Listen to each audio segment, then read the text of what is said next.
everybody. Welcome back to Old World Legends, where we focus on growing the community. I'm your host, Mike. With me, as always, is Evan.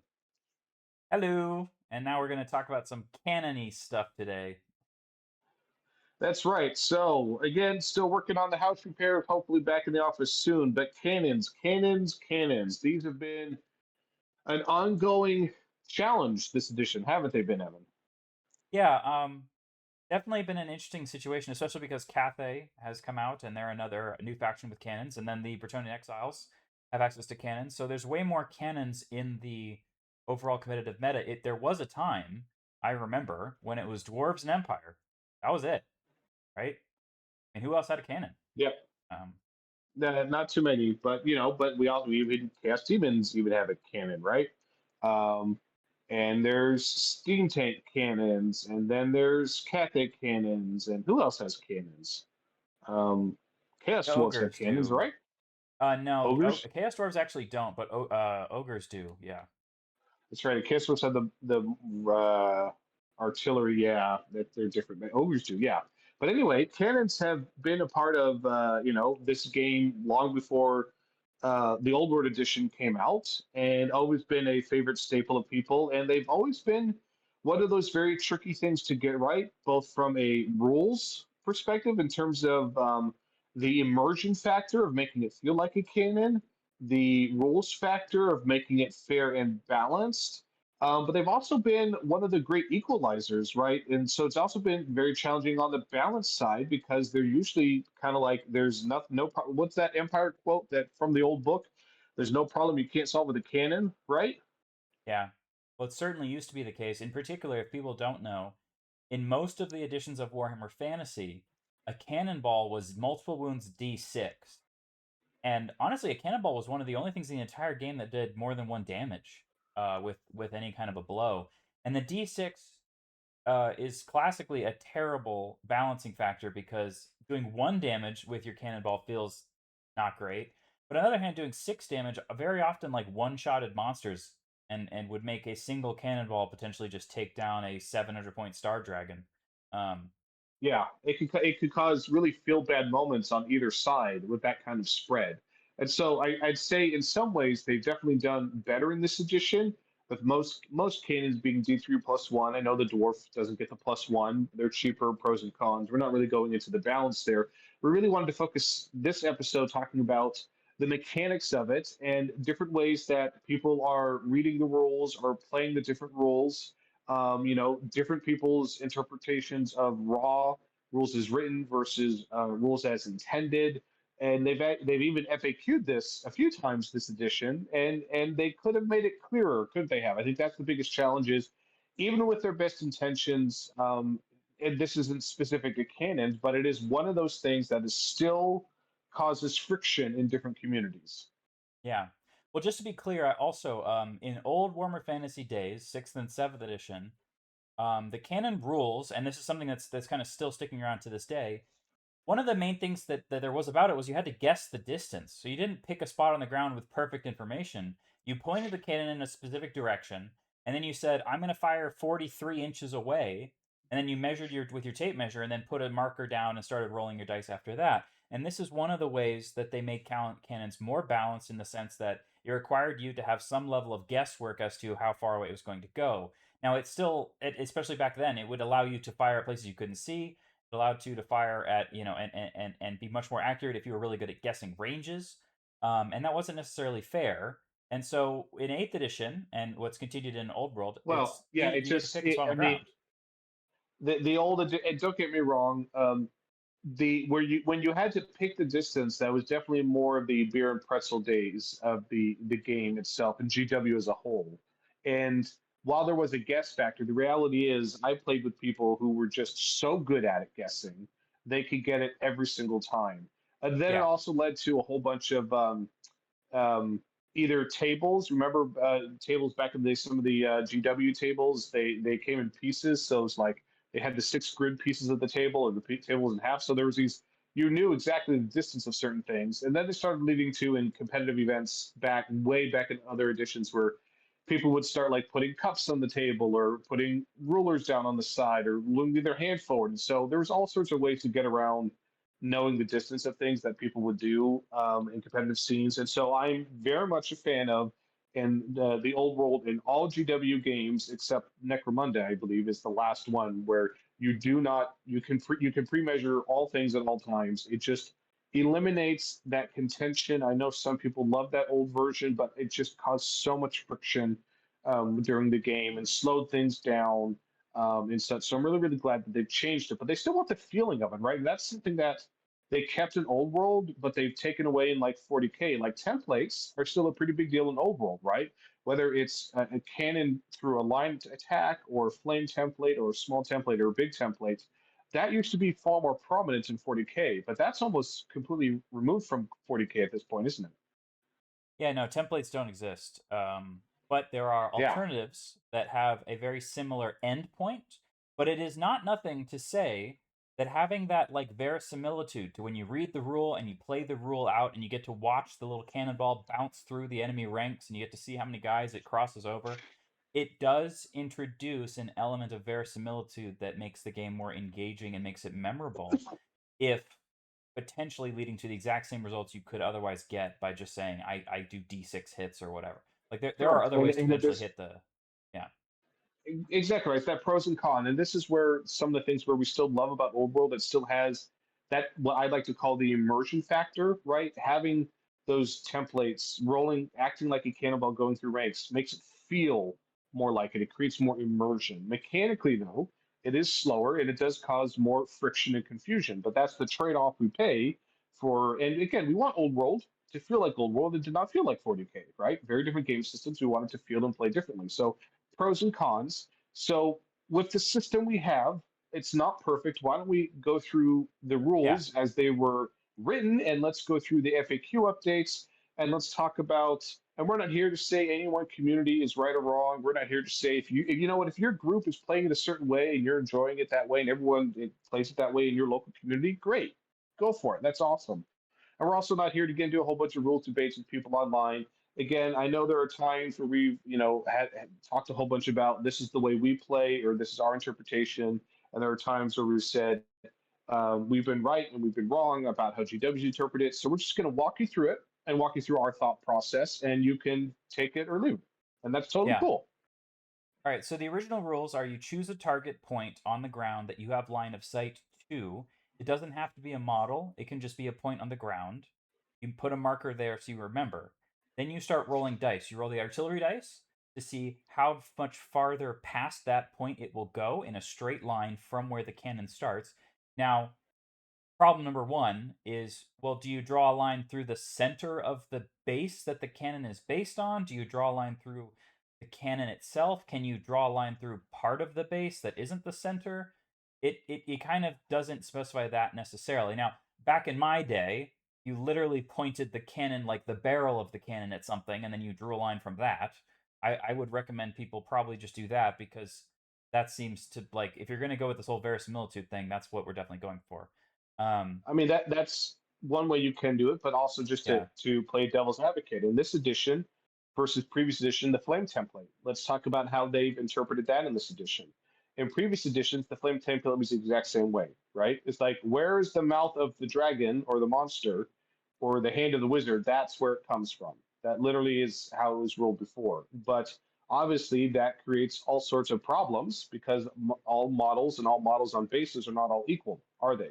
They're all over the place. There's no standardization whatsoever. So what they changed it to in this edition is you still have the flamer template, but instead when you use it to do a breath attack, it says anywhere from the front of the model's facing base, you can have it go off of that as long as the small end is touching it. So that's an example where they still kept the flamer in this edition, right? To still have that immersion factor, the templates, but they've also modernized some of the rules mechanics to cause less friction. So, but they didn't specify that for the canon, did they? Well, they actually do. They say directly away from the cannon, which in the core rules, directly away means from the center of my base to the center of that target spot. So it would be center to center, regardless of where the cannon is based on the model or anything like that. But on the other hand, you have to draw a line of sight to the target point, and you can draw a line of sight from any part of the front of the cannon's base. So if the cannon was like Yep. peering around a corner, you could still see something that's kind of around the corner, if that makes sense. because part of the base can get past that, obstacle and then see, and then you can draw a line from the center.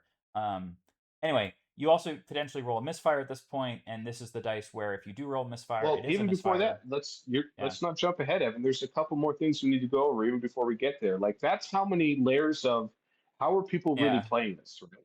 So like this is not simple, which is why we have this whole episode dedicated to it. It's not. Yeah. Yeah. The next thing is we talked about, well, where's the point from your base? And as Evan pointed out, it's typically defined as the center in the book, but they don't really state there in the rules. You got to go look somewhere else for that definition.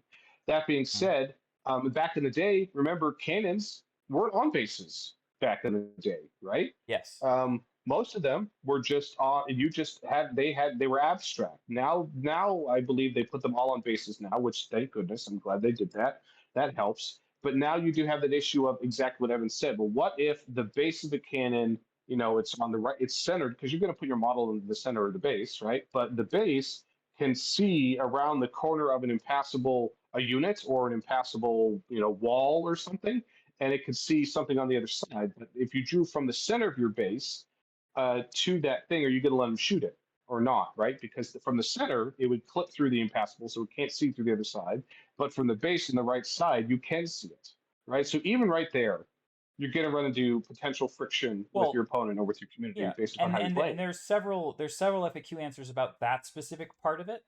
But then they muddy the waters with some of the other stuff. So we'll get into the FAQ answers. That seems pretty clear. They're trying multiple different ways to say you're not allowed to just glitch your cannonball through a wall, all right, or stand behind a brick wall and fire a cannon over it like it's a mortar, or it's a catapult, like it's not firing in a high arc, it's firing in a direct straight line. Now, I don't know why they couldn't just write the rule that says if the cannon crew cannot see the target, that model cannot be hit by the cannonball. Like it just can't suffer any hits. I would very much prefer they say that. Just say if the cannon crew cannot draw line of sight to the model that's getting hit, it can't be hit, right? So then you But could what's make the it so that it cannon would be able crew? to. Because cannon crew, it's are either there's separate models that are just tokens that you put That's around true. your thing, or it says it also told you in the rules you could just model them on the base if you want. It actually doesn't say you have to do one way or the other. Yeah, you're So totally right. even Yeah, right you're there, totally if right. they wrote it that way, Evan, that would just totally be interpreted Well, either way because it's not super yeah. clear. Well, you know what? You know what I'm going So to tell you is that I like to model my crew on the base, like, where they're all kind of in like a little bit of a diorama, and I just put like a wound counter. But hey, that's right, me, but not and that's not everybody you. wants to do that, right? Sure. Because some people want to, you charge the war machine, they rank up the crew to defend it. Um, so these are all good things. So this is an example of it's not clear. There are multiple interpretations here. I don't think anybody is wrong. I could tell you what I do at my events. The way I always play it at our Old World Legends events. If the front base of if you can draw a direct line of sight from any point at the front of the base, similar to like the flame template, I'm going off the rules they wrote for using the flame template. I allow them to take the shot. That's how I always play it at our events if somebody asks me for a ruling. But Yeah. again, not everybody always asks, right? As long as both players agree to the rules and they don't call me over, right? They're gonna play it the way they want to play it. This is just if somebody calls me over. Um, so that's the way I think is the fairest to play in this edition. But I'm not saying other people are wrong. This is how I'm interpreting it at my events to cause the least amount of friction. Yeah, but regardless, we're Um, picking a point on so, the ground yeah. that we can draw line of sight to.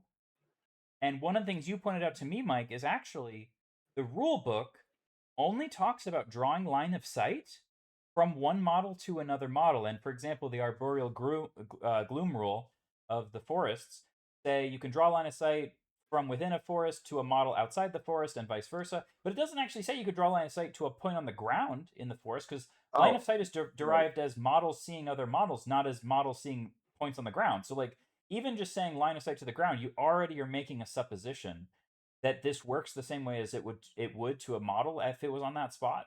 But that's actually a hmm guess because the rules do not talk about line of sight to places on the ground. So let's dive into this one because Sure. Aaron, you're totally right. And this comes up all the time, and people love to argue with me online all the time about this. And my point to them is it's not clear, and I stand by that statement. So, and here's the reason why it also creates feel bad moments. So, your opponent has a cannon, right, Evan? Yeah. Cannons are really powerful and really good in this edition. And guess what? Typically, you want to do with your elite unit or your monster or thing you don't want to get hit by a cannon. You want to hide it, right? Like you're like, I'm gonna, I'm gonna try to, stay out of getting shot, right? Because typically the cannon is on the hill or positioned on the side of the board, and it's very, very hard to hide it. So you can hide it. We'll get to it later behind hills. You can hide it behind impassable terrain. But what happens at least every other event, it used to happen a lot more. It's happening less now. We're 2 years in, but all the time it would create feel bad moments where somebody puts their unit behind the forest. And like, cool, I'm behind a forest. You can't shoot through a forest because what else in the game besides indirect fire can shoot through a forest? Can a magic missile shoot through a forest? No. Can a archer or rifleman shoot through a forest? No. No, because What they specifically can't. what you're talking about is firing at someone on the opposite side of the Correct. And this turn. is Yeah, yeah. exactly where everyone's like, I'm going to hide my monster unit on the other side of a forest. And then the cannon player smiles and smirks on his turn and says, oh, ho, ho, I can shoot through that forest. You can't hide from me no matter what. And the other player who thought they were safe and didn't clarify with their opponent is suddenly feel bad's moment because they're getting shot through a woods. So this happens all the time. And in particular, it happens with newer players all the time. And the biggest challenge we run into is, Evan, I thought you explained it very well. The rules do not clarify. They clarify you have to see the point where the cannon fires, but the Yeah. rules for the woods, the arboreal gloom, is not clear. If there's no one in the woods, can you see a point inside the woods? It Yeah. does not That's not clarify. clear. No, it's not. It's not clear. It says if a unit's behind the woods and you can't see them. Period. If the unit has 1 millimeter toes into the woods, you can see the unit. You can shoot at it. But at no point does it say, "Can you see a point in the woods?" And this is where it creates this feel bad moment in friction. Again, different communities are going to interpret this in different ways. I'm not saying they're right or wrong. I'm just saying it happens all the time. The way I play it at our Old World Legends events is you can still shoot, the cannonball can bounce through the woods, but if the unit is not within the woods, you cannot pick that point, is the way I play it. And so you could still pick the point directly in front of the woods, so you could say, I'm going to go 1 millimeter in front of the woods, shoot, and then it can bounce through the woods and shoot something behind it. But I do not Sure. let them pick the furthest point into the woods on the other side. This is how I play it. I think it is less feel bads. The cannon player still gets to shoot through it, but there's still a chance the other player won't get hit. And so the woods offers some protection. That's where my issue is. I do believe the woods offer some protection. I actually don't love that GW lets you shoot cannonballs through woods, but I believe that is their intent, to let them shoot through woods. So this is me finding a way to create a more fair experience. But again, it's not stated clearly anywhere, despite what people like to yell at me online. It's not. No, it's not. And but just real fast. So let's just go through the rules of how it says it works, and then I'll go through the rules, or not the rules. I'll go through how people actually play it. Here's how the rules continue to go. You pick a spot. You then roll artillery dice. That's how much farther from that spot you go. So you have to kind of guess a little bit ahead of time. And then you roll another artillery die, which is the bounce. If you roll a misfire, it just drops into the ground, and that hits that exact spot and doesn't go any farther. But most of the time, you don't do that, and then it creates this from 2 to 8 inch long line, where that's, or sorry, to 10 inch long line, and that's the damage path where it's actually going to damage things. Anything that happened before that is not going to get damaged, and anything happen after that will get damaged. Then it kind of ends its movement on the end of that movement, and then it stops. So that creates this line like we have in this diagram where you hit several goblins. Now, the thing that they very, very clearly say is that when you fire into a regiment, even if you fire at an angle, you only hit one model per rank. You can't like fire it at a slight angle and hit six Which that's guys good. instead of three. Yes, So I this is will not point out that clarified.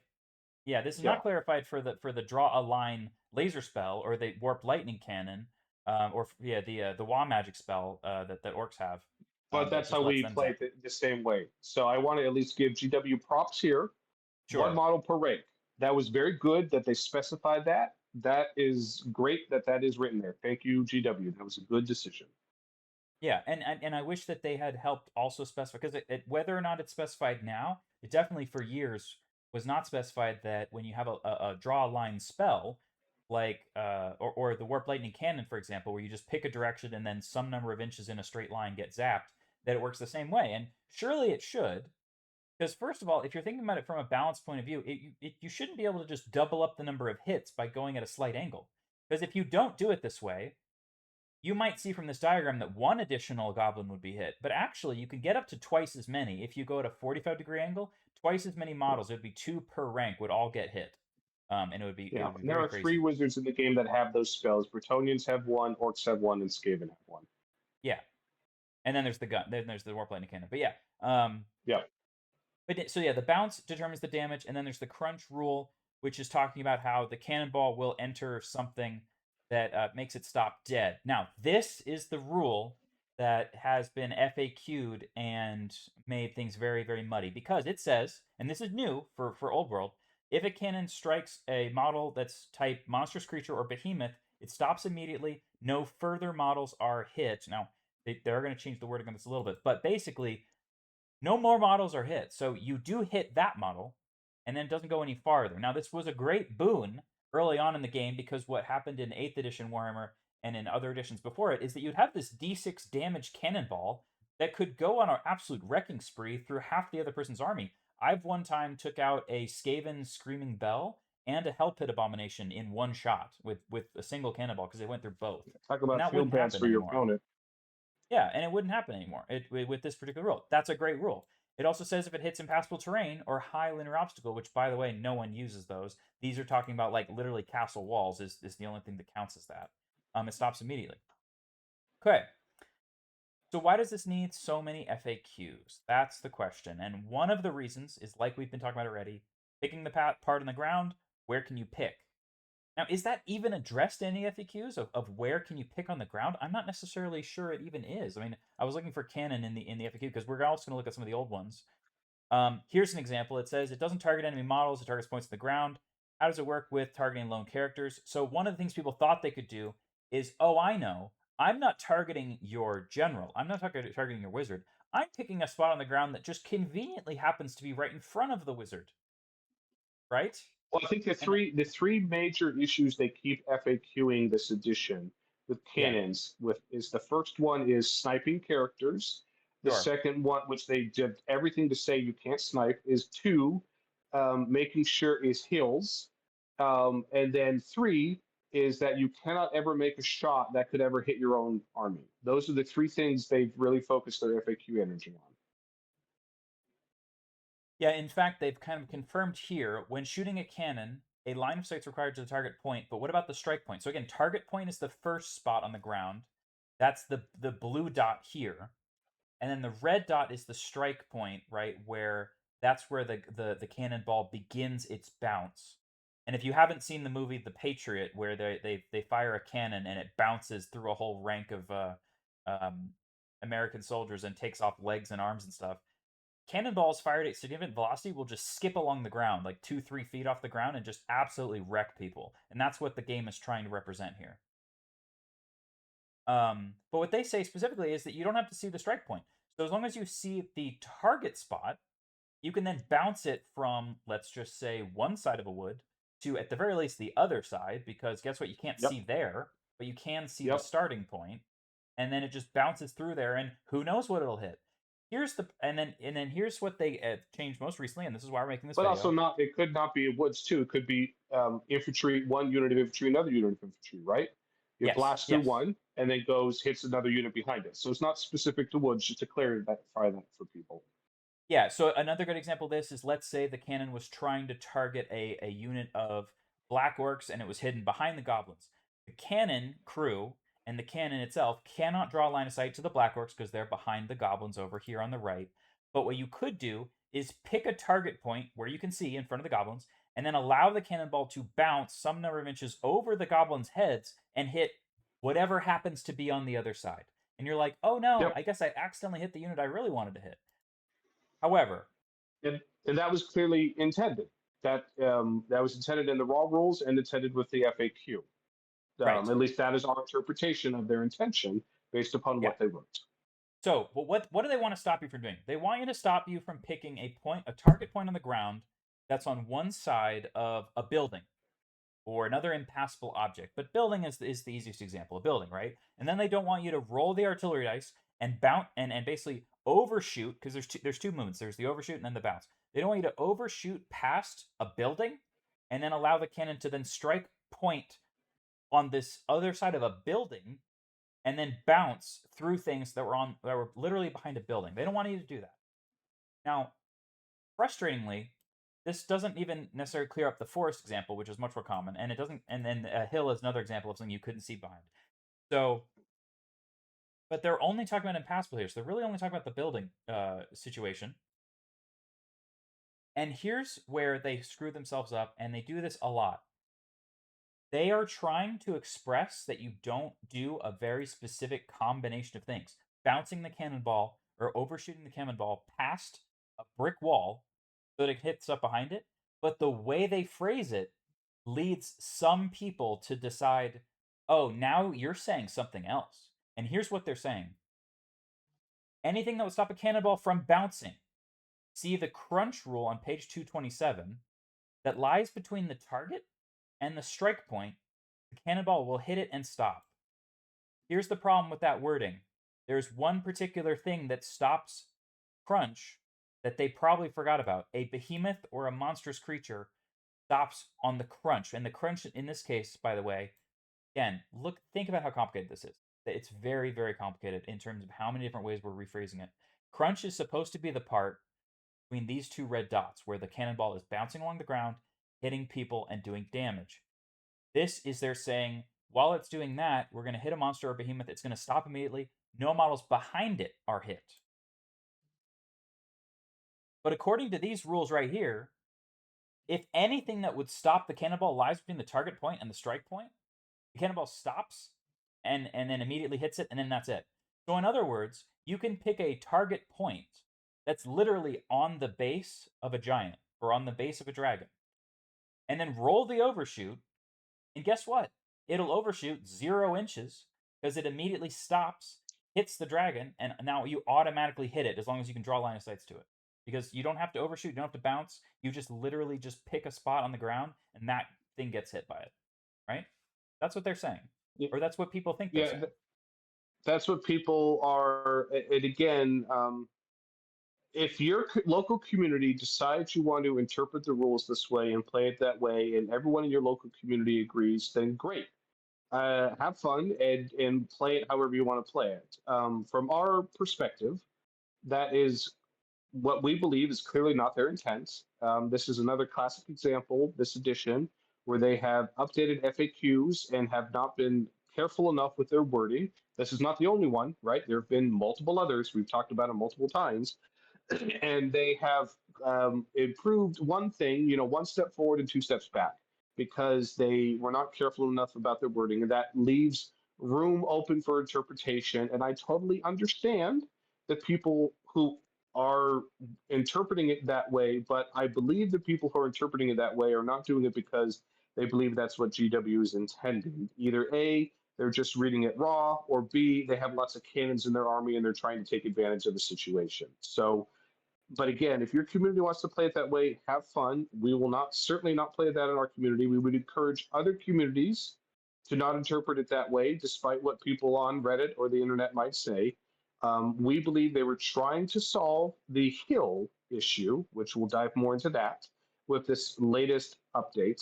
They were not trying to say, "Great, you now cannot miss a monster." That I don't see any version where somebody truly believes in the spirit of the game that that was GW's intention.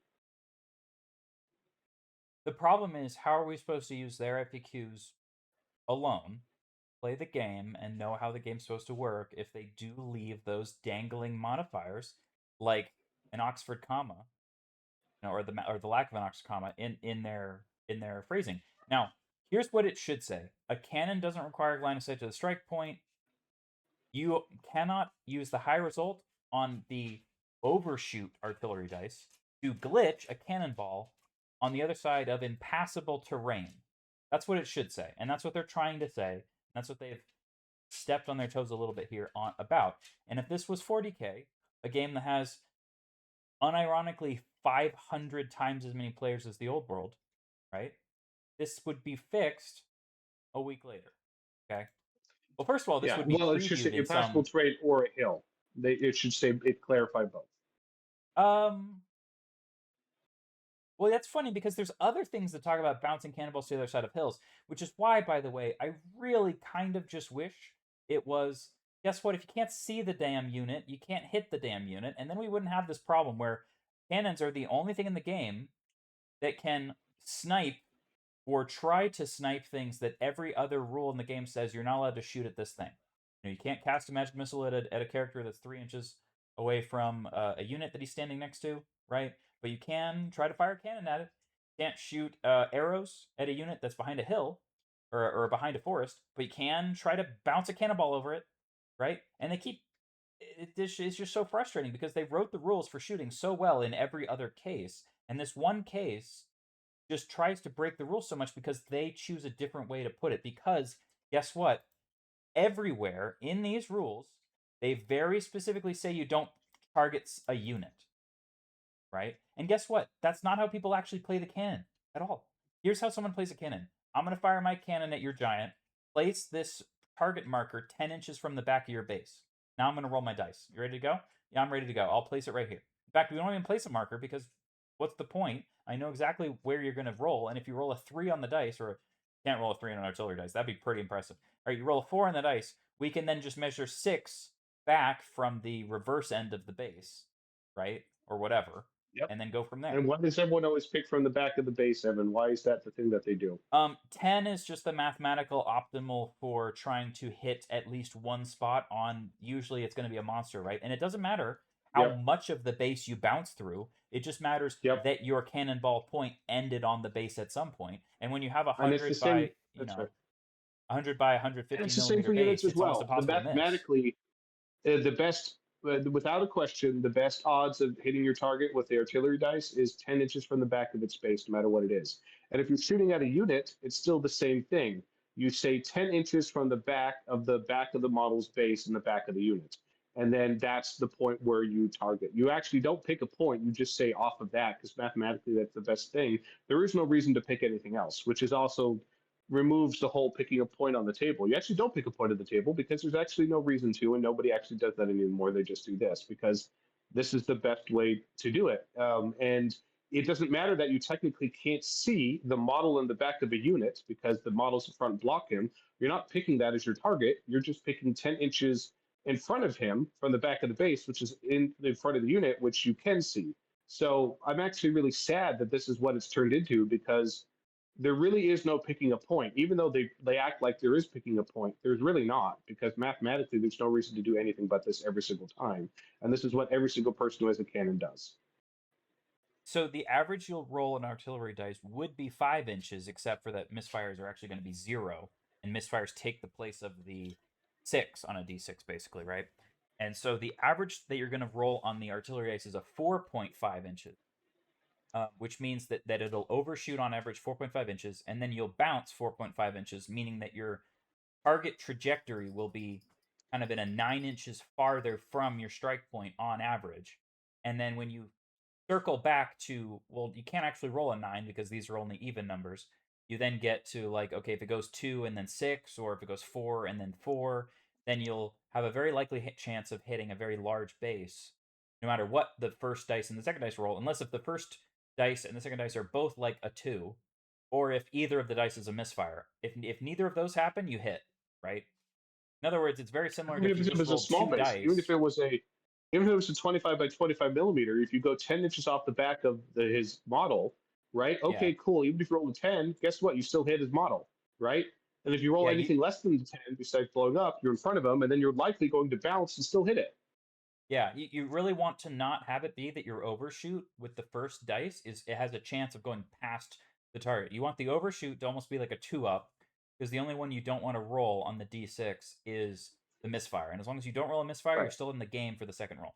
But anyway, that's how So this people is actually exactly why shoot them. there's right. No one actually picks a point. They just go 10 inches off the back of the base of whatever they want to hit shoot at. And there's almost never a time to do it any other way until you are firing at at ranked files of multiple units. Once you're firing at multiple units, you can get creative with exactly where you're going to put the strike point. But every time you're not doing that, you're not firing at multiple units. I was just checking Arboreal Gloom to see if there was a diagram for drawing line of sight between people on the other side. Guess what? There is no diagram for that. That's kind of yeah, that is kind of a challenging because that would be a really great diagram to have, especially to compare it to the cannon. Um, this definitely caused a lot of issues. Look, we don't want the cannons to snipe the characters that are next to a unit because then you never want to put a character next to the unit. The second you see an enemy cannon on the table, you know your wizard Well, in who's previous standing next to your editions, what unit is cannons did, screwed. which was not intended gameplay, they didn't want to continue, is cannons were so good at sniping characters in previous editions that basically characters could never not be in a unit. They had to be in a unit in order to just not be instant killed by cannons. So that's what they very much wanted to stop from happening in this edition. Yes. Okay. So look, that's how cannons actually work as far as we see the rules. Now, if you see it differently, guess what? There's a lot of reason, both in the core rulebook and in the FAQ, to see it differently. I think that having a single unit type in the game that shoots in an entirely different way than everyone else causes issues. Just look at back at a Pillar of Fire. That was one spell and one casting type that worked differently than basically everything else, and look at all the problems it caused because it allowed people to do things that the original rules designers did not intend or did not realize were possible. Cannons are still like that, and that's because in theory they allow you to shoot at an enemy unit without saying I'm targeting you. You can trigger it without giving them ability to use evasive. You can trigger it without them being able to hide behind terrain potentially. I mean, other than literally like a brick wall, the Games Workshop is not writing any rules here that say you're going to be hidden. And because you pick spots on the ground instead of enemy units to shoot at, making a unit invisible, even if you had some spell, for example, that blocked line of sight, guess what? Cannon goes straight on through that. Like it does not matter if you have that spell, We Neath the should Shading still, there Woe are two Span. more That we should go through, Evan. We yeah, should go through you still technically, it's very hard to, but you can snipe a character by the cannonball landing on the character and versus bouncing through it. And we should go over the latest version of the hills because they've tried to address cannonballs and hills 3 times now, I believe. So we should go over both of those scenarios. okay. So you're still allowed to try to snarp. Yeah, let's call it snarping. Snark. You're allowed to try to snarp, which by the way you just shouldn't be able to do at all. Like it's just no. A cannonball onto a lone character. By the way, the whole reason you're not supposed to be able to shoot the lone character is because they're standing close enough to the unit that it's as if they were with them to the point of view of someone shooting who is going to be confusing at a very long, like hundreds of meters away, telling them apart. How are you going to tell the Empire general from the state troops standing next to him from 400 meters away? I don't know. You tell Well, me. that's the narrative flavor, but clearly they were Sure. trying to prevent it from a gameplay mechanics flavor. But you Yeah. still can technically do it if it lands on them. Yeah, if it lands underneath the strike point of the cannonball. So I've never seen this done. Have you ever seen this done, Mike? I've seen it once. Okay. I've seen What was multiple the people situation? try. How did it happen? Let me try to remember. So there was a character next to a unit, right? It was not in the unit because if you're in the unit, you can still get strike, but you get lookout serve, but that's different. So they were outside the unit, so they couldn't target that character, right? You're just not allowed to target that character, right? But they were askew, I believe, to the unit versus the cannon, right? So it wasn't a direct sight, right? The character wasn't to the left where the cannon had direct line of sight. And I believe this is one of those instances where they did pick a specific strike because they picked. This is the one instance where you might want to say, I'm not feeling I'm going to roll a 10 on the dice because I really want to land on that character on the other side of the unit.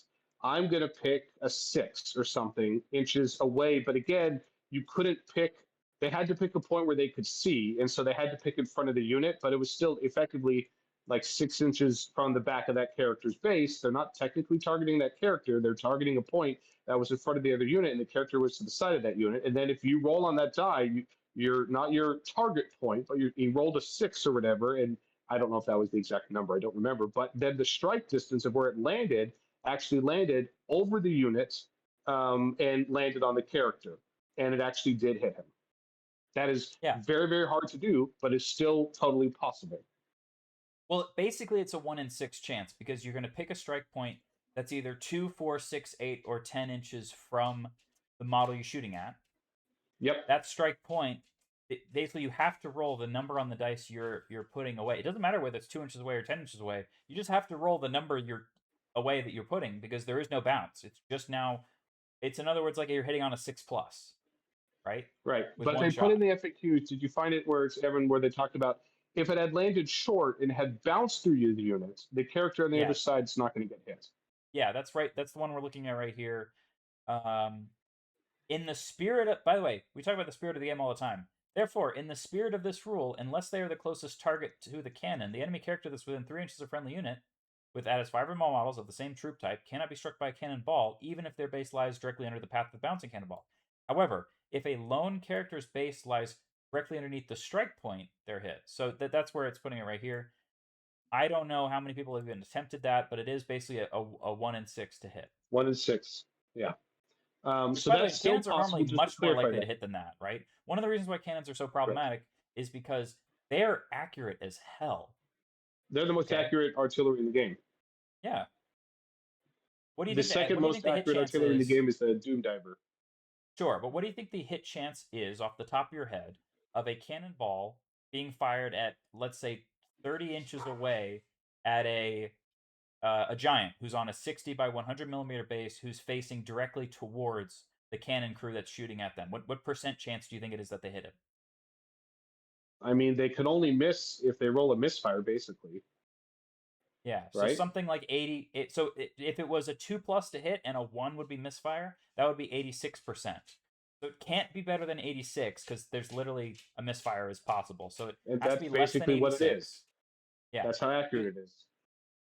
Well, you can roll like 2 inches and then you can roll a misfire for like the distance to bounce. So then you just kind of dump in the ground. So You could, I but again, yeah. very low. So I would say it's, in other words, it's about 80% chance. If you're firing at a large model with a large base or a unit where you're just trying to hit at least some of the guys, the chance of getting some hits is like 80 something percent. Yeah. Which makes it very So accurate compared to, I don't know, let's just say a Wood Elf Glade Lord with a bow firing an arrow at the same target. Nowhere near the likelihood of actually hitting with an arrow. yeah, or wounding, but that's a different story. All right, so we talked about that. Then we need to talk about the one more thing, just to walk people through it: hills, because Oh they've god. FAQ'd hills at least 3 times in cannons. Um, so, and this has caused so many issues. Now, Evan talked a little bit about earlier about the whole glitching, where they the latest FAQ, they do not want you to pick a point on in front of the hill and be able to glitch your cannonball to the other side of the hill with the strike point, which they basically allowed before by not really clarifying it, but they've cleaned that up. But we still constantly have the issues all the time of what happens to my cannonball if it bounces into the front of the hill? What happens to my cannonball if it lands on top of the hill? And what happens to my cannonball if it lands on the other side of it?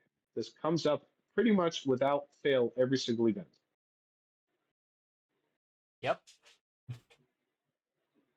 Well, we've So gone what through did the many latest phases. FAQ address? Right? Well, this one got Go for edited, it. right? So the blue means it was changed. So it used to be Changed. an answer, and now it's been something changed to something else. Can a cannon that's on a hill target a point on the ground in if woods, building, or hill lies between it and the other point? No, you can't shoot over obstacles. I mean, that one's relatively clear. Some people think that if you're standing on the hill, you can see past the forest because I don't know, Mike. Have you ever stood That on a hill? You can usually see past forest when you stand that's a on common hills. thing in this edition that I have Yeah, to explain to everybody that impassable terrain and woods and hills are technically infinitely high. So it doesn't matter how big you made your model or putting your model on a hill, you cannot see over those things. This isn't specific to cannons. People do that with all the shooting. I still get this pretty often for newer players, but all that other terrain is infinitely high. You cannot see over it. But so that was them just clarifying that. That wasn't so specific to a cannon, but they did right. clarify more of the cannon and bouncing when it lands on the hill or lands over the hill. Well, and one of the reasons why this comes up so much is that there's 6 armies in the game, technically, because you remind me, yes, demons and ogres have it too. There's demons, ogres, empire, dwarves, Cathay, and now Bretonia. You have 6 armies in the game that have Yep. cannons, but everyone who plays against the guy who has cannons now has to know how they work as well, because they need to know, is there any way I can hide? Is there any way I can move my Gorgon so that you can't shoot at me, right? Yep. Yep. Okay. So they made it clear that if the cannonball, at least in my opinion, they made it clear if the cannonball lands in front of the hill and then bounces into the hill, it stops. I believe that's fairly clear in the current rules. Then they just added in this FAQ, which was not in the previous FAQ, the if it passes over it, right? You were reading that rule earlier, right? If it passes over, impassable. Well, I mean, maybe they're just trying to use the Well, one that let's we read it spent the again. most Let's of the go time back talking and read about. it. What does it say? Yeah, I mean, I think they may have erased some of the stuff about hills and just talked about impregnable obstacle. Because I can't even find what we had for So a let's just while read the was new a one. rule that said if you're on a hill, you basically the cannon can't bounce at all, and so you either had to have the strike point hit the target or you were missed, and that meant that if you put a cannon on a hill, it was impossible to shoot it with other cannons because now the cannonballs couldn't bounce on those hills and hit the other cannons. You could make your cannons immune to cannons by just sitting on hills. Or just a lot harder to hit. Yeah. I mean, I'm looking. Let's just read the updated one where it talks about the crunch thing again. It's in the same section. Yeah, it's saying when shooting a cannon, line of sight is required to the target point, but what about the strike point? You don't require line of sight to the strike point. However, anything that will stop cannon from bouncing lies between the target point and the strike point. Cannon will hit it and stop. In other words, you can't use it to glitch through impregnable obstacle. But Crunch originally does not mention a hills at all. Crunch doesn't talk about hills stopping it. Okay. Right. It just talks about monsters and things like that. And then they retconned or FAQ'd Crunch right here to say to add hill. So okay, so they're trying to do it the two different ways. They add hill, right? Yep. So the first bullet point is monsters behemoth. Second bullet point is impassable terrain, hill or Highlander obstacle stops immediately. That's what this is changing. So the full rules about how hills work with cannonballs now is simply the same bullet point we were just talking about. You can't glitch past them, but otherwise now you can bounce up the side of a hill and hit stuff on top of it because that whole weird ruling that's deleted. I mean, it's gone, and I don't know if did people even notice that was gone. But that's how they've been doing this. They've been using blue whenever there's an old FAQ they're rephrasing. Purple is a brand new one. I don't know that it bounces up. I think it just stops now. So reread what it said. Where is that in the rules, Mike? Where is it? What does the new rule say about it stopping? Okay, here's what the new rule says. Cannon doesn't require line of sight to the strike point. So in other words, check. You could pick a spot on top of a hill because you can see it on the top of the hill. I can see the top of the hill, right? I can pick the spot on top of the hill. It can then bounce to the other side because guess what? You don't have to see the strike point. Keep going. But then it says if the line between the target point and the strike point meets anything that is going to under the crunch rule that would stop it, it then will stop, hit it and stop, and now hills count, so it will hit it and stop. So you can the way I read that, you pick the point. As soon as it lands, it stops, and you can't glitch through the other side of the hill. If you're in the front of the hill, you then hit it. You're crunching. If you're on the hill, it stops. Okay, so Mike, what happens when you have a Doom Diver on top of a hill, and I use my cannon? If I have a cannon, right? My strike point, not my target point. I have to. My strike point has to land directly on it, or it won't get hit. Well, actually, but here's where people get confused. They're using the crunch rule, which crunch is more about that second part where you've hit the ground and you start bouncing, and then you're gonna hit something else. It prevents the bounce. They're trying to reuse that rule to talk about the part before that where you're overshooting, where you're going to pick a spot on the ground and then shoot past that point. And so, Mike, what if my target point and I pick as a target point is the Doom Diver? Okay. And then I roll my overshoot, and guess what? My overshoot was 8 inches, but it doesn't matter because it stops because it hit the hill. And now you hit you too because you're there too. And that's the thing that people are getting all confused about. Exactly right. And this is where people, again, this is why I wanted to go over this. Even in this conversation, it wasn't super clear, was it? Right? It's just written poorly. So the way I can't tell other communities what they're going to do or what they should do. I can tell you how what we will do at our events. So at our events, if you shoot at that doom diver and you happen to roll a 6 and it goes past the doom diver to the other side of the hill, the way I would rule that based upon the spirit of what I believe they're intending in this rule is that is a missed shot. It hits nothing. Doesn't matter what's on the other side of the hill. If you want to shoot at that doom diver on the hill, and you with your dice roll, the impact point does touch its base, then you have hit the doom diver, but then it stops immediately. I would not say you get a free auto hit on the doom diver because it went past it. I can't. Other communities are going to play it how you want to play it. This is how we're going to play it. I would encourage other communities to play it this way. This is what I believe is in the spirit of the rules. Fair enough. Fair enough. I just kind of wish that they didn't let you fire at things on the other side of forest, because that, I'll tell you, that Well, on the really plus doesn't make side, sense to this me. gave us a whole episode to just talk about cannons and explain to the Fair. community out Fair. there why this is not as simple as people keep saying it is. It's not. No, it's not simple, but also it's not like, oh yes, it's simple, therefore I automatically hit. No. All right, it's, you have it good enough already. Like, you don't need to make it automatically hit. Whew, all right, that was a tricky one. Any less thoughts on cannons, Evan? Why does every cannon in the game that's not the dwarf one have D3 plus 1 damage, but the dwarf one doesn't? Well, I'm sure the dwarf players would agree with you. So again, please do like, share, subscribe, and as always, please consider supporting us on Patreon. And we will see you all next time.